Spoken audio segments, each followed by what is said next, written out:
Bonjour à tous, j'espère que vous allez tous très bien. On se retrouve dans une petite vidéo qui concerne les livres, mon avis sur un livre que j'ai lu. Donc là, il s'agit de L'éloge de la lenteur de Carl Honoré. Donc c'est un tout petit livre, tout mignon, tout beau. J'adore la couverture. Comme vous voyez, il loge dans ma main, sachant que j'ai une petite main, il est vraiment petit. Mais il ne faut pas se fier à ça parce qu'il fait quand même 500 pages, ce minuscule petit livre. Et en fait, tout simplement parce que déjà c'est écrit tout petit et les feuilles sont hyper fines, un peu comme les anciens dictionnaires. Vraiment, mais vraiment, c'est du papier, mais vraiment minus. Vraiment très léger. En tout cas, c'est un super petit livre. J'aime beaucoup la couverture. Donc, c'est aux éditions Marabout. C'est un livre qui est sorti en 2004, donc de Carl Honoré, qui est un journaliste canadien qui vit à Londres. En tout cas, en 2004, il vivait à Londres. Maintenant, je ne sais pas, mais je pense qu'il est toujours à Londres. Donc, dans ce livre, ce n'est toujours pas un roman. C'est le deuxième livre de suite que je vous présente qui n'est pas un roman. C'est une réflexion sur la lenteur, tout simplement. Donc, c'est un journaliste canadien, comme je vous l'ai dit, qui vit à Londres. Qui a entendu parler d'un mouvement qui s'appelle Slow Food, enfin le mouvement slow en termes général.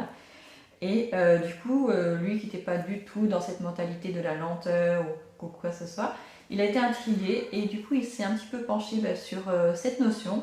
Et il a rencontré pendant plusieurs mois, je pense, peut-être même plusieurs années, différents mouvements slow dans le monde entier.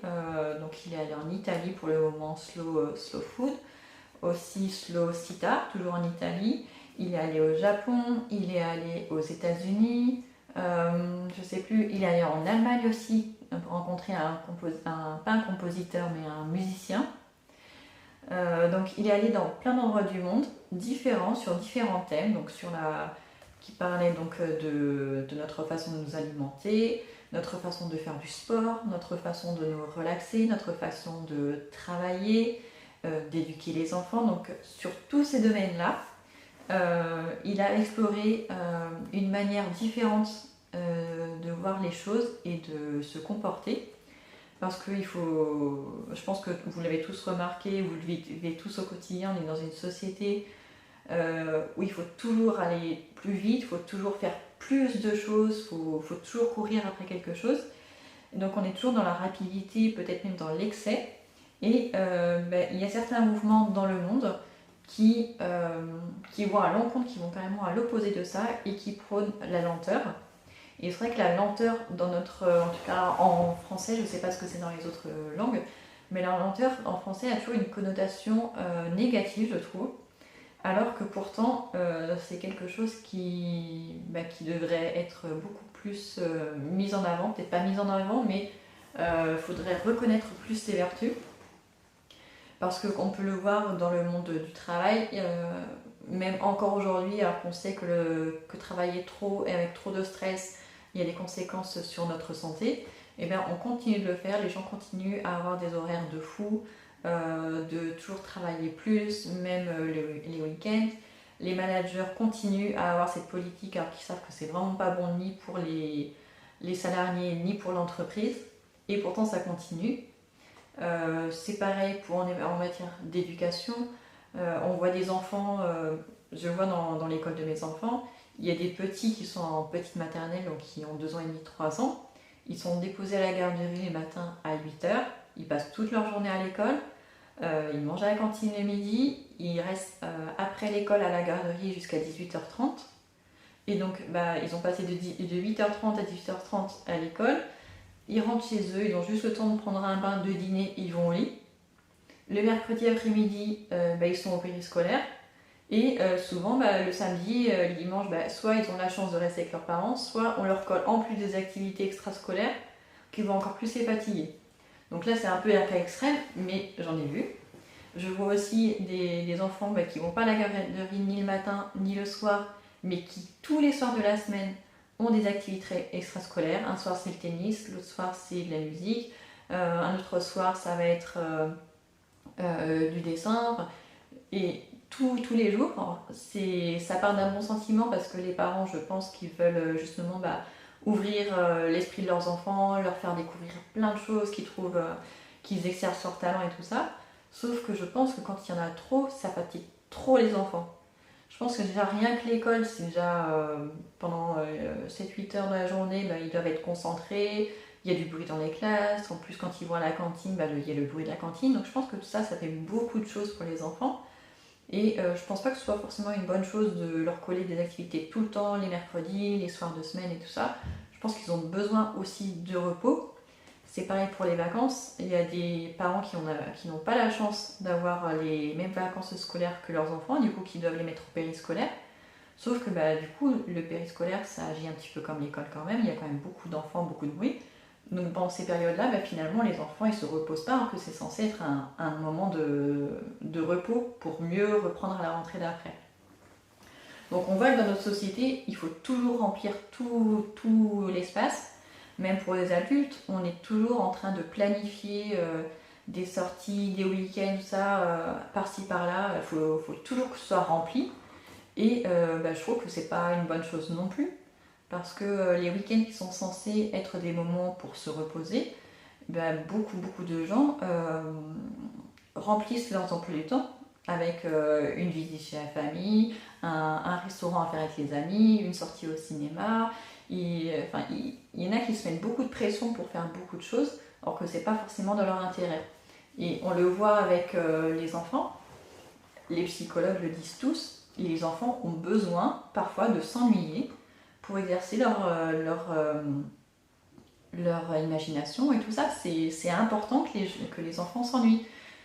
Vraiment, pour leur cerveau, pour qu'ils puissent imaginer des solutions, imaginer des jeux, c'est très important pour eux. Donc il faut les laisser aussi jouer tranquille, sans forcément toujours leur proposer quelque chose. Il faut leur laisser un moment de liberté aussi. Et je pense que c'est la même chose pour les adultes. Les adultes veulent toujours faire plus de choses, faire plus d'activités. Sauf que je pense que c'est pas une bonne chose parce qu'on va toujours dans une course effrénée à faire plus de choses, à aller plus en voyage, à aller encore plus loin. Et quand c'est une personne, ça va, mais quand c'est le monde entier qui agit comme ça, et on se retrouve à avoir des embouteillages partout, tout le temps. Par exemple, quand vous voyez qu'en période de vacances scolaires l'été, il y a des bouchons en permanence tout le temps. Et je trouve pas ça normal. Normalement, partir en vacances, ça devrait être un plaisir. Sauf que, en tout cas pour moi, ce n'est pas un plaisir du tout parce que me retrouver dans des bouchons pendant plusieurs heures, je trouve pas ça du tout agréable. C'est un vrai stress pas possible. Donc, moi, je préfère largement rester chez moi, même pour des vacances, pour les week-ends. Je trouve ça important de se poser chez soi et pas forcément tout le temps marquer des trucs dans son agenda. Je trouve que c'est une source de stress en permanence en fait. Je pense que c'est important justement de se poser, de rien prévoir du tout. C'est dans ces moments-là qu'on peut vraiment profiter du repos. Ça, ce n'est que mon avis personnel, bien sûr. Mais donc dans ce petit livre, Carl Honoré, justement, il va rencontrer plein de gens. Il va rencontrer aussi des personnes qui font du sport et il découvre que pour se muscler, il est parfois plus efficace de faire un mouvement très lentement, que c'est beaucoup plus fatigant que de le faire rapidement et c'est en plus beaucoup plus efficace. Il montre aussi, il découvre aussi en montrant des musiciens en Allemagne, je me souviens plus du monsieur, que en fait depuis plusieurs siècles, on a tendance à accélérer de plus en plus la musique. Même les musiques de Bach, Beethoven et tout ça, Mozart, apparemment à l'origine, elles étaient beaucoup plus lentes que maintenant. Maintenant, on a tendance à même ces musiques-là les jouer de plus en plus vite. Parce que les gens recherchent toujours la performance, il fallait toujours aller plus vite.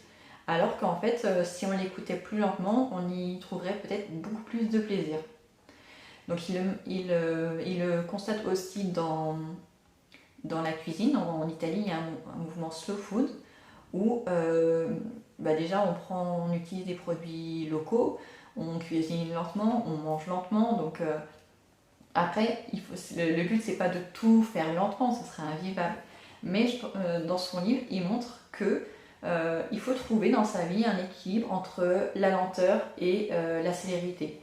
Donc il faut trouver l'équilibre et pour en tirer le meilleur parti pour soi-même, un bien-être moral, psychologique, au niveau de la santé. Et il y a dans plein de domaines on peut agir. C'est agir collectivement ou individuellement. Mais en tout cas, j'ai trouvé que ce livre était très bien pour redonner un petit peu ces lettres de noblesse à la lenteur dans un monde, enfin en tout cas dans un pays où la lenteur est plutôt connotée euh, péjorativement. Parce qu'en tout cas, c'est pas un mot qui est à bannir, c'est pas une honte de faire des choses lentement, de prendre son temps. C'est souvent une très bonne chose au contraire. Et j'ai beaucoup aimé ce petit livre. Je l'avais découvert sur la chaîne de Je parle trop, une chaîne YouTube. Elle ne l'avait pas encore lu, mais en tout cas on lui avait offert et donc elle prévoyait de le lire. Et quand je l'ai vu, je l'ai trouvé vraiment très mignon et le titre surtout était parfait pour moi. Donc je suis contente de l'avoir lu. J'ai fait une grosse pause parce que je l'avais perdu comme il est tout petit. En fait, j'avais posé dans la bibliothèque dans le salon. Et en fait, les enfants avaient mis plein de livres dessus et je ne l'ai retrouvé que quand j'ai rangé la bibliothèque des enfants. Donc entre temps, j'en avais commencé un autre, mais j'aime pas du tout lire plusieurs livres en même temps. En tout cas, il s'est lu très facilement. J'ai beaucoup aimé. Je ne connaissais pas cet auteur. Je ne sais pas s'il a écrit d'autres livres. En tout cas, celui-ci a été traduit depuis en plus de 20 langues. Donc je pense qu'il a été lu dans pas mal de pays. Donc je vous le recommande si ça vous intéresse, bien sûr. Il est vraiment très bien. Il l'a acheté sur Amazon. Il est vraiment pas cher. Il est à 3,99 €. Donc c'est vraiment pas cher. Et je pense qu'on doit pouvoir aussi le trouver d'occasion. Donc encore moins cher. Voilà, j'espère que je ne vous aurai pas trop saoulé avec ce livre. J'espère que cette petite vidéo vous a plu. Si c'est le cas, n'hésitez pas à vous abonner pour voir mes prochains avis de lecture. Et je vous dis à très bientôt.